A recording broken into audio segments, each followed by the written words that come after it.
Ça, c'est la cloche est ici. Ça va jusqu'ici. Ici, tu as la guire sur l'arbre primaire de la quatrième, troisième, deuxième, reculons, première. Si on va sur le secondaire, ici, tu as le pignon fou de la première, le pignon fou de la deuxième, pignon fou de la troisième, pignon fou de la quatrième. On a la fourchette ici de la 3 et la 4. On a la fourchette ici de première, deuxième et reculons. Puis en arrière, on a le baladeur de la 5e vitesse. Reculons, c'est ça. Le reculon et la fourchette est ici. Okay? Donc, la poulie inverseur, c'est celle-là ici.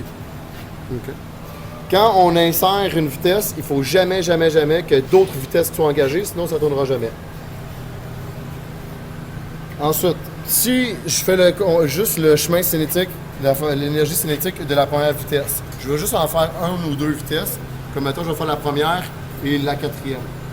Donc, la première vitesse, donc l'énergie s'en va de l'arbre d'entrée, dans le fond, l'arbre primaire, va sur l'arbre jusqu'à la guire ici, qui est la guire de la première vitesse, va sur le pignon fou. L'énergie passe par le baladeur. Et après ça, étant donné que le moyeu est solidaire avec le shaft secondaire, l'énergie va se rendre, dans le fond, jusqu'au moyeu, jusqu'à l'arbre secondaire, jusqu'au pignon de sortie qui va jusqu'à la couronne. Si je fais la quatrième vitesse, parce que j'en ai sauté une, il faut que j'enlève donc ma première vitesse, que je mette la quatrième, comme ça. J'ai mon arbre primaire encore, qui va donner son énergie jusqu'à la guire de la quatrième vitesse sur l'arbre primaire. Le pignon fou jusqu'au baladeur que j'ai déjà mis.